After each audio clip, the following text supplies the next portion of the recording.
Bulardan bittasi uyqusiz tunlar. Juda kam qilardik, 3-4 soat. Seltani men sandiq ichidagi xazinaga o'xshatdim. Qanaqadir yelkamdan tog' ag'darilgandek bo'lgan, juda katta tog' ag'darildi, ikkala yelkamdan ham. Bir pog'ona emas, selta olgandan keyin 2 pog'ona. Chunki juda ham katta imkoniyatlar eshigini ochadi. Hali oplata qilinmagan. Hali unaqa ofitsialniy nima bo'lmadim, o'sha tashlab ketarman. Juda ham ko'p imkoniyatlar yaratadi, lekin foydalanib qolish studentni, talabani o'ziga bog'liq. Millat umidiga kattakon rahmat. Gaplashardim rostdan, agar o'ta olmay qolsak nima bo'ladi? O'rtada yiqilib qolsang, hammani yonida ya sharmanda bo'lish mumkin. Javobli kelishni boshladi bitta. Meniki cho'ta ozgina kechikib qoldi. Xo'p, meni ismim Maftuna Muhammadaliyeva. Millat umidi universitetining ILT fakultetining 3-bitiruvchi talabasiman. Selta sertifikatini qo'lga kiritgan o'qituvchilar bular xalqaro toifadagi o'qituvchilar hisoblanishadi. Ular ya'ni international teacher bo'lishadi, har tomonlama xalqaro standartlarga javob bera oladigan professional o'qituvchi bo'lishadi. Bu darajaga kelgunimizcha boshimizdan ancha narsa o'tdi. Ancha ko'p qiyinchiliklarni boshdan kechirdik. Bulardan bittasi uyqusiz tunlar, juda ham written assignmentlar, ham lesson planlarni tuzishlar, uni qanaqa o'tish haqida o'ylashimiz juda ham ko'p vaqtimizni olib qo'yardi va juda ham katta bosim berardi bu narsa. Oramizda, to есть birinchi o'tgan darsimiz bilan keyingi o'tadigan darsimiz orasida bir hafta bo'lsa ham kamliklarda to'g'risi, ham tuzish, ham o'sha payt institutda imtihonlarimiz boshlanib qolgan edi. Endi seltaga o'rganayotgan paytimizda o'shanga sal qiyin bo'lib qolgan. Ham seltani eplash, ham universitetda imtihonlar edi. Shunaqa lekin amallaganmiz. Kurs oxiriga borib, enjoy qilishni boshlaganmiz. Endi masalasini tushunib yetayotganimizda kurs tugab qolgan. Lekin yana boshlanganda, yana davom etganda maza qilib, mazasiga tushunib nima qilardik-da, o'tardik. Selta kursini oxirgi kunida o'sha bitirganimizda, darslarni o'tib bo'lib, written assignmentlar hammasini topshirib bo'lganimizda qanaqadir yelkamdan tog' ag'darilgandek bo'lgan, juda katta tog' ag'darildi, ikkala yelkamdan ham. Deganmiz, o'sha tugadi hammasi. Bir tomondan xafa edik, bir tomondan xursand edik. Xursand bo'lganimiz o'sha qiyin damlar tugadi, xafa bo'lganimiz endi mazasini tushirayotgan bo'lganmiz. U payt to'g'risini aytganda 10 kuncha kutdik va o'sha kunlarda men buvimnikida edim. Buvimnikida edim. O'sha payt javob chiqqanda o'zi biz guruhda srazi gaplashdik. Kimniki necha chiqdi, javobini chiqdi, qaradinglarmi, sizniki chiqdimi, sizniki necha ekan, bu yoq qilib. O'sha yerda bir-birimizni tabriklab, o'sha yerda guruhlar aro o'sha yerda gaplashdik. Atrofdagilarimdan bo'lsa birinchi bo'lib buvimga aytdim. Tabiiy, chunki u yoqda edim. Buvimning ko'zlaridagi quvonch haligacha esimda turadi. O'shanda duo qilib, juda ham xursand bo'lib ketgan edi-da. Bundan ham katta natijalarga erishgan deb shunaqa duo qilib qo'ydi-da. Yo'q, hamma ishondi. Ayniqsa o'zim, oilam va o'rtoqlarim menga juda ham katta dalda berishdi. Sen qila olasan shu narsani, shu yergacha keldik, xudo xolisa o'tamiz deb uydagilar ham menga o'qishim uchun shart-sharoitlar yaratib berishdi va men ularga va o'rtoqlarimga, ya'ni selta o'qigan, birga selta o'qigan o'rtoqlarimga va kursdoshlarimga juda ham katta rahmat aytaman. Ular meni ancha support qilishdi va shu natijaga erishgunimgacha ularning ham katta yordamligi teggan. Agar men birinchi kursdagi Maftunani ko'rib qolganimda, unga faqat bitta maslahatim bo'lardi. U ham bo'lsa o'qish, hech nimaga chalg'imasdan faqat o'qitishini aytib o'tgan bo'lardim. Chunki shu o'qish ortidan mana shu natijalarga erishdik. Bizga selta o'qish u darajada qiyin bo'lmadi, chunki bizani birinchi, ikkinchi kursdan o'qituvchilarimiz ancha o'sha sohada o'sha kerakli bilimlarni berib borishganligi uchun u darajada qiyin bo'lmadi. Qiyin bo'lgan bo'lsa ham, lekin shu faqat o'qishini xohlab qolardim, hech nimaga chalg'imasdan. Albatta bo'ldi, hammamizda bo'ldi menimcha bu narsa. Yo, bu narsa men uchun emas ekan, bo'ldi, shu charchadim, qiyin kelmayapti. Ba'zida ko'zdan ham yosh chiqib ketgan paytlar ham bo'ldi.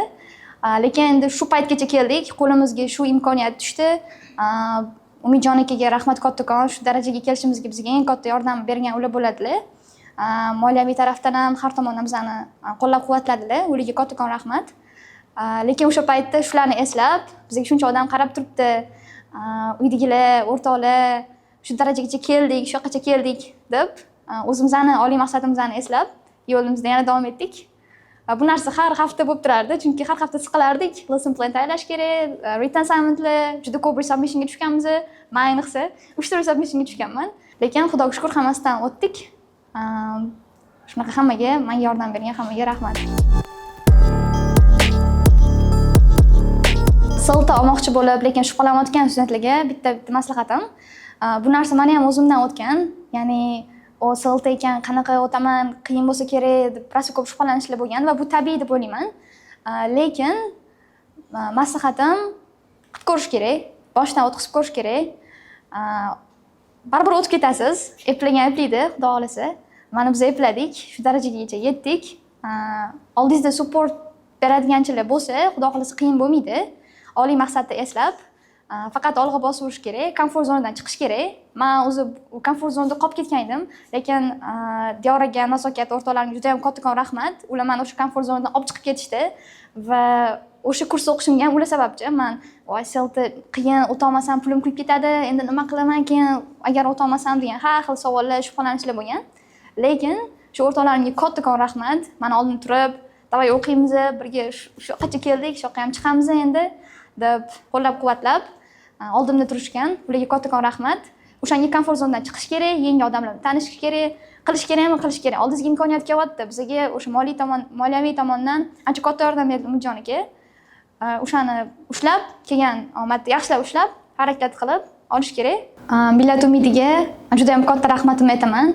U menga unutilmas xotiralar, eng yaqin o'rtoqlar va bitta jamoa, ya'ni bitta oila berdi menga. Eng yaxshi ustozlarni berdi, eng yaxshi xotiralarni berdi. Men hech qachon bu damlarni, o'tkazgan damlarni hech qachon esimdan chiqarmayman. Bu men ikkinchi oilam deb qo'ygan, to'g'risini aytganda. Bizga shuncha shart-sharoit yaratib berayotgan Umidjon aka Muhammadovga ham kattakon rahmat aytaman. Ham oilaviy tarafdan, ham bizani har tomonlama qo'llab kelganlari uchun kattakon rahmat. Men yana bitta rahmatimni aytmoqchiman ustozlarimga. Ular bizani qanaqadir ma'noda baribir siltaga tayyorlashgan. Ya'ni aytaman, siltada ko'p narsa bizga tanishiydi. Faqat o'shani amaliyotda to'g'ri ko'rsatib berish kerak edi. Va o'sha nazariy bilimlarni bergan, har tomonlama bizani qo'llab-quvvatlab oldimizda turgan o'qituvchilarimga, o'rtoqlarimga juda ham katta rahmatimni aytib qolaman. Hammasi uchun rahmat, Millat umidi. Men Nosirjonova Diyora, ELT fakulteti 3-kurs bitiruvchisiman. Xudo xolasa yaqinda bitiramiz. Silta o'zi bu o'qituvchilarni xalqaro darajaga olib chiqadigan sertifikat. Ya'ni sizda bu sertifikat bo'lsa, xalqaro darajada tan olinasiz, chet elga borsangiz, bemalol o'zingiz ishingizni topib, sizni ishga olishadi. Ya'ni bu ya'ni siz ularning standartlariga mos kelasiz, bemalol ular bilan ishlasangiz bo'ladi.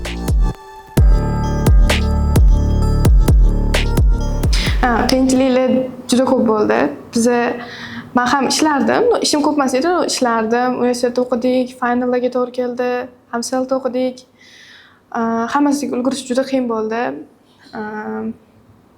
Vaqt masalasi, keyin uyqu juda kam qilardik. 3-4 soat, ba'zi 2 soat, kechasi 2 uxlab, keyin 4da turib yana lesson plan davom ettirib, keyin borib ertalab dars o'tish kerak. Shu vaqt bilan uyqu masalasi eng qiyini bo'ldi. Menda rezultatim chiqqanda biz hammamiz uydagilar bilan toqqa chiqib ketgandik, dachada edik. Keyin kutayotgandim, bilardim o'sha kuni javob chiqishini. Shu dachada ikkinchi etajda bitta o'zim turganimda, keyin kelib qoldi rezultat. Keyin kirsam B chiqib turibdi, past B chiqdi. Keyin xursand bo'ldim. Birinchi o'rtog'im Maftunaga yozdim, nima chiqdi, qanaqa bo'ldi deb.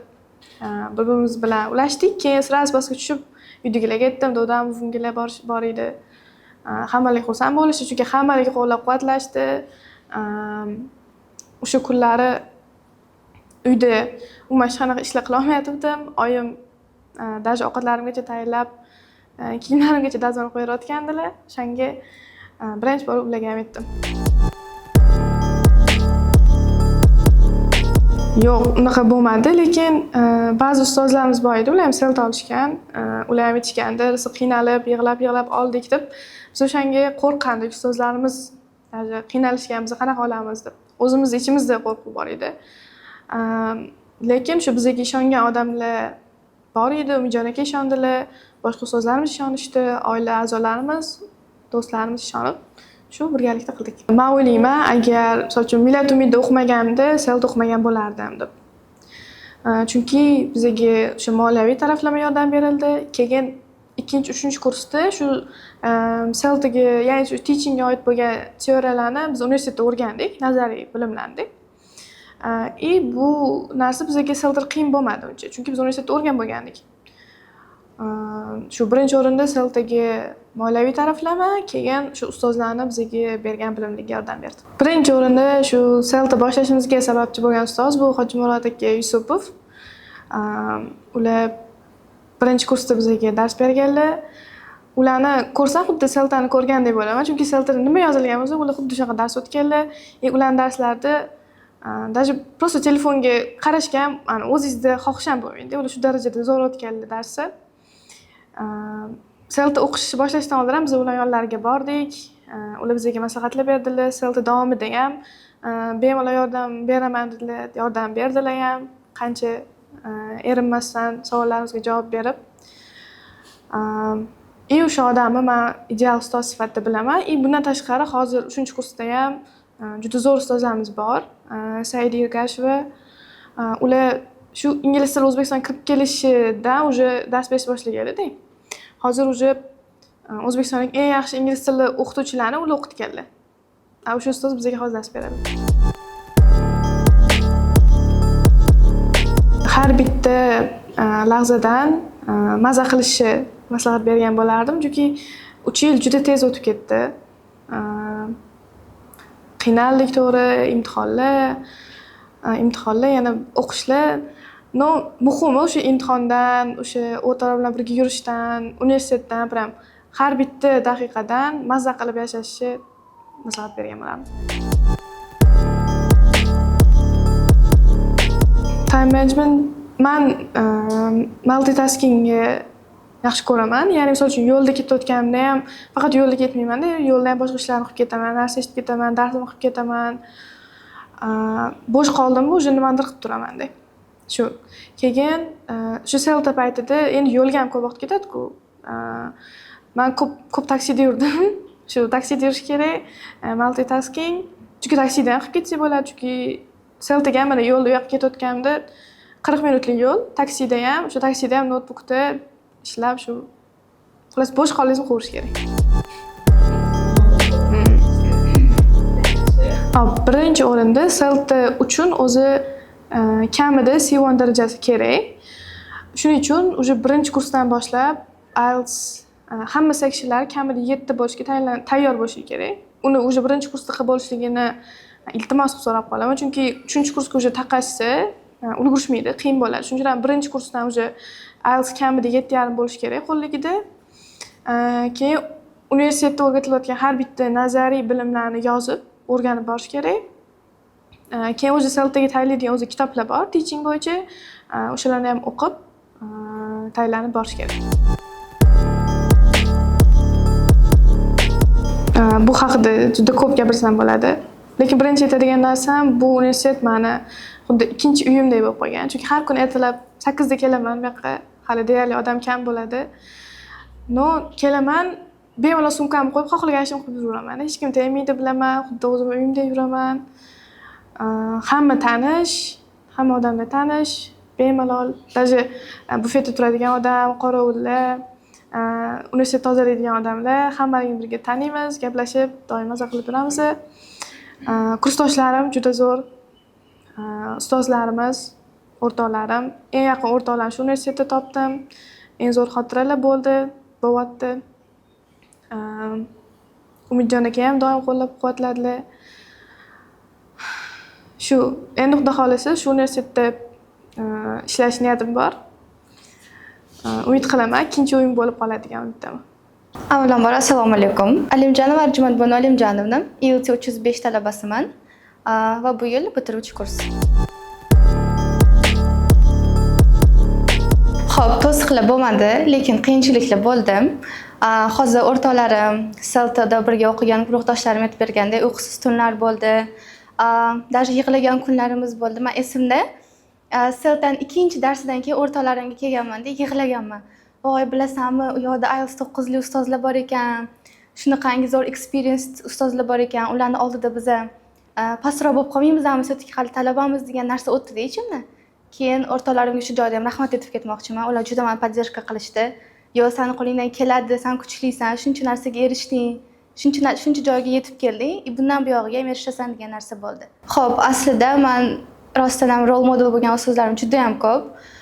Birinchi kursdan oladigan bo'lsak, bular Mr. Hojimurod Yusupov va Miss Aida Bumatova, ular meni rostdan ham birinchi kursdan beri, birinchi darslaridan keyin men ular уже shunaqa qaraganman-da, bular meni realni inspire qildilar deganman. Haligacha yozib turamiz. Aytdim, selta oldim, shunaqa bo'ldi, magistraturaga Italiyaga kirdim dedim.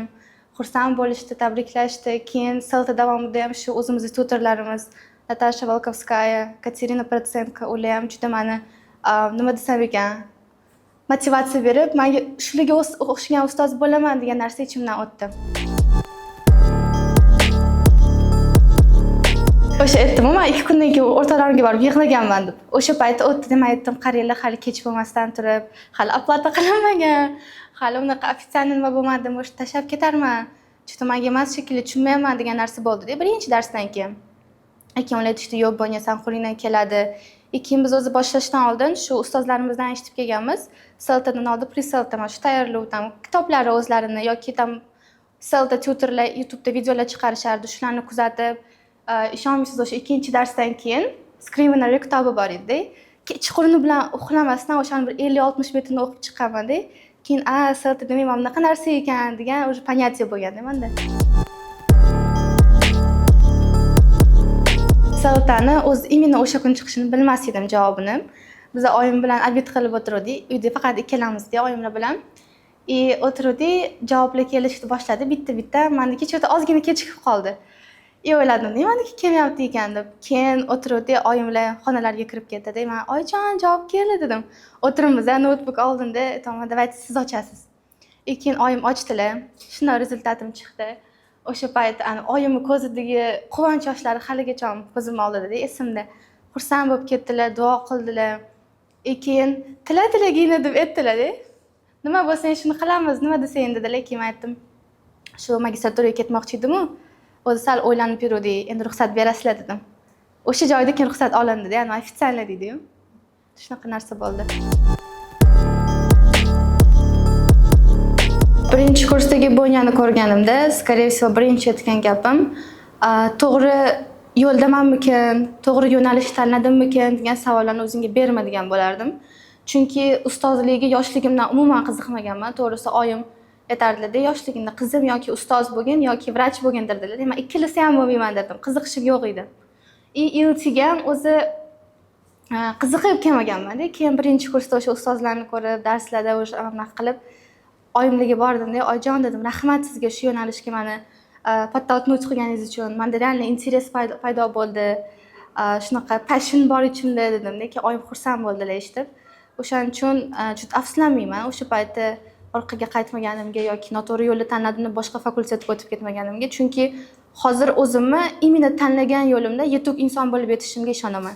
Chunki ichida olov bor inson kasbiga nisbatan har doim o'sishdan to'xtamaydi. Va hech qachon qilayotgan ishidan afsuslanib, masalan bo'ladi, odamlar ishlashadi-da, ish soatini tugashini kutishadi. Ammo men bunaqada darsim masalan oxirgi 1 minut qolsa ham to'xtaylar, shuni nimadir qilib o'tib olib tugatay deyman-da. Shunaqa narsa bo'ladi. Mana oldingi sheriklarim aytishgandek, Millat umidiga kattakon rahmat, Umijon Ishmuhamedovga bizga finansiy tarafdan juda katta podдержка berishdi. Ular bo'lmaganda men o'ylardim, selta hali beri o'qiy olmasdik. Chunki baribir finansiy tarafdan qarab chiqib keyin o'qiladigan kurs bu arzon kurs emas va ular bizga shu darajaga yetib kelishimizga juda katta podдержка berishdi. Men даже esimda shu Italiya temasi ochilganda mavzusi o'rtoqlarim bilan Umijon akaning oldlariga chiqdik.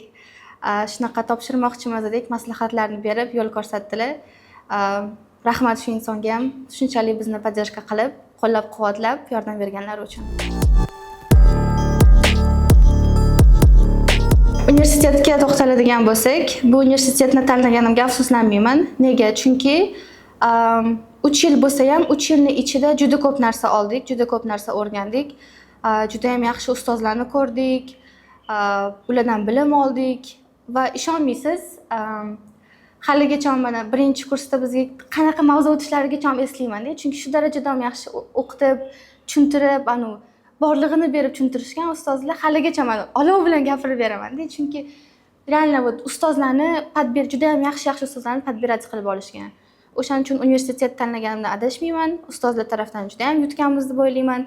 Agar CELTAga kelib to'xtaladigan bo'lsak, to'g'ri boshida hammada qo'rquv bo'ladi. No o'zinglarni CELTAda confident his qilmoqchi bo'lsanglar, birinchi o'rinda shu ingliz tili darajasini yaxshilab olish. Keyin yana maslahat bergan bo'lar edim. Shu CELTAning o'zining kitoblari bor. Ya'ni instruction berishlar tam shu IELTS ga bog'liq, shulardan o'qib, YouTube'da Joga Gonka degan ayol borlar, CELTA tutor shularning videolarini ko'rib, qanaqadir bazaviy informatsiyalar olib kelish CELTAgacha. Chunki CELTA davomida ham baribir o'sha narsalarni ko'rasiz-da. Oldindan ko'rib qo'ysangiz, mana bu kurs davomida vaqtingizni o'zingizga tejagan bo'lasiz. Avvalambor assalomu alaykum. Men Humoyinbek Shodmonov, Millat umidi universiteti bitiruvchi talabasiman. 303-guruhda ELT fakultetida tahsil olaman. CELTA sertifikat deganda birinchi o'rinda hayolimga xalqaro standart keladi, chunki CELTA sertifikatini qo'lga kiritgan ustozlar dunyoning har bir chekkasida ingliz tilini ikkinchi til sifatida dars o'tish imkoniyatiga ega bo'ladi. Va CELTA sertifikati shunday ustozlarga professionallik taqdim etadi. Ya'ni o'zining ishida qanchalik professional bo'lishini.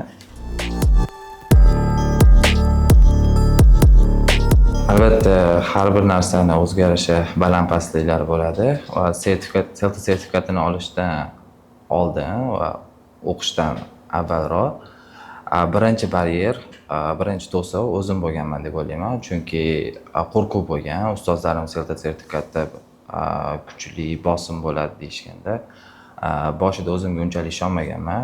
Balkim o'rtasida yiqilib qolishi mumkin yoki oxiriga yetganda yiqilib qolsamchi degan xayollar bo'lgan. Lekin o'zim yengib o'tgandan keyin CELTA sertifikatini muvaffaqiyatli qo'lga kiritdim. Boya aytganimdek, birinchi o'rinda CELTA o'qishdan oldin o'zim bilan o'zim gaplashardim. Rostdan, agar o'ta olmay qolsang nima bo'ladi? O'rtada yiqilib qolsang, hammaning yonida qanaqadir sharmanda bo'lish mumkin degan xayollar bo'ladi, lekin o'zini yengib o'tgandan keyin baribir o'ziga ishonch ortadi va kursdoshlar, ustozlar barchasi qo'llab-quvvatlash bilan bu narsaga qiyinchiliksiz erishsa bo'ladi.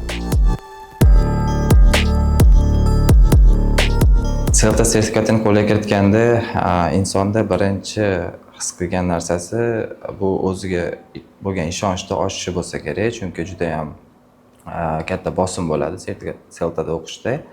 Va shuningdek, 2 pog'ona yuqoriga sakrash, bir pog'ona emas, CELTA olgandan keyin 2 pog'ona. Chunki juda ham katta imkoniyatlar eshigini ochadi, professionallik taqdim etadi. CELTAni men sandiq ichidagi xazinaga o'xshataman.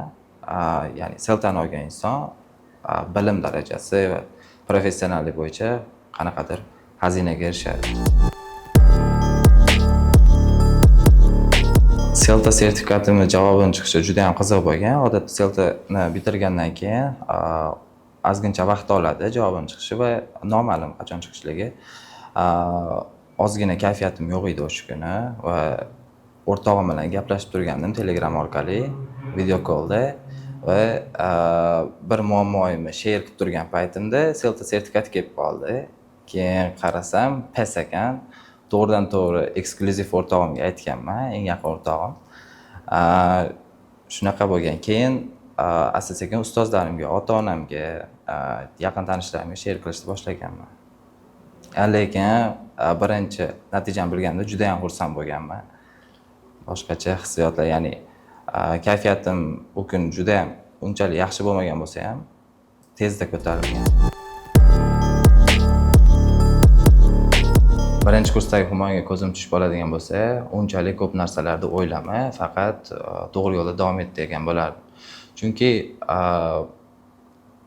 CELTA sertifikatini olishdan oldin va birinchi universitetga qabul qilinganimda qo'rquv bor edi. Qanaqa qiyinchiliklarga duch kelaman, qanaqa muammolar bo'lishi mumkin. qanaqa muvaffaqiyatsizlikka uchrashi mumkin. Shunaqa hayollar bilan o'quvchi o'zini imkoniyatlarini chegaralab qo'yadi. Lekin bu narsalar haqida ko'p o'ylamasdan, asosiy maqsadni qo'yib olib, shuning orqasidan to'xtamasdan yurishni maslahat bergan bo'lardim. Men Millat umidi universitetini dars deb atagan bo'lardim va juda ham ko'p imkoniyatlar yaratadi, lekin foydalanib qolish studentni, talabani o'ziga bog'liq. Millat umididagi Millat umidi universitetidagi imkoniyatlardan foydalangan holda yuqori darajaga chiqish mumkin, lekin shunchaki o'tkazib imkoniyatlarni miss qilib yuborish ham mumkin. Shuning uchun har bir talabaga maslahat bergan bo'lardim. Sizlarda one shot bor va bitta opportunity, shulardan foydalanish kerak. Biror bir talaba CELTA sertifikatini o'qiymi yoki o'qimasam yaxshimi degan tanlov ustida turganda, albatta o'qinglar degan bo'lardim. Chunki ayniqsa ingliz tili fakultetidagi o'quvchilarga, o'qituvchi bo'lmoqchi bo'lgan talabalar albatta CELTA sertifikatini olishini shart deb qo'yardim. Chunki biz shunchaki O'zbekistonda emas, balki xalqaro ustozlik darajasiga chiqishimiz kerak va xalqaro ustozlar bilan raqobat qiladigan darajaga yetishimiz kerak. Buning uchun albatta bizga CELTA sertifikati yordamga keladi. CELTA sertifikatini qo'lga kiritishimga hammani hissasi bor, atrofimdagilar, hayotimda bor bo'lgan hamma insonning hissasi bor. Chunki CELTA sertifikatini o'qish uchun birinchi o'rinda ingliz tili darajasi yuqori bo'lishi kerak. Bunda birinchi menga ingliz tilini o'rgatgan birinchilardan bo'lgan ustozlarimga albatta katta rahmatimni aytardim. Keyin ota-onam albatta birinchi o'rinda. Universitetga kirgandan keyin ustozlarim, har bir kursda o'ziga yarasha kuchli ustozlar bo'lgan. Ularning ta'limi bilan shu darajaga yetib kelganmiz. Hozir birini ismini aytadigan bo'lsam, biri xafa bo'lib qolishligi mumkin. Shuning uchun hammasini kichkina bo'lgan yordami ham juda ham katta xizmat qilgan. Shu CELTA sertifikatini muvaffaqiyatli qo'lga kiritishimga. Eng birinchi navbatda Umidjon aka Eshmuhamedovga kattakon minnatdorchiligimni bildirardim. Chunki juda ham katta imkoniyatlar, sharoitlar yaratib berdi va shuningdek Millat umidi universitetida hozirgacha 7 ta inson qabul qilgan bo'lsa, ularni 6 tasi qiz bola va ularning orasida turish va birinchi inson bo'lish bu baribir boshqacha tuyg'u va Millat umidida o'g'il bolalar ham qanchalik kuchli bilimga egaligini ko'rsatib qo'yish edi. CELTA sertifikatini eng katta foydalaridan biri qaysidir o'quvchilarda shunaqa xayol bo'lishi mumkin, ya'ni ingliz tilisi yuqori darajada bo'lgan taqdirda ham men o'qituvchi bo'la olarmikinman, qanaqa qiyinchiliklar bo'lishi mumkin degan savollar bo'lishi mumkin. Lekin CELTA sertifikatini qo'lga kiritganda ular o'ylaydiki, bo'ldi, men o'qituvchi bo'laman. Kelajakda shu sohada qolganlarga bilimlarni ulashaman degan tuyg'u o'tadi. Xuddi shunday men ham kelajakda ilmga chanqoq bo'lgan, til o'rganib xalqaro dunyoga vatanimiz nomini tanitmoqchi bo'lgan insonlarga til o'rgatishni niyat qilganman.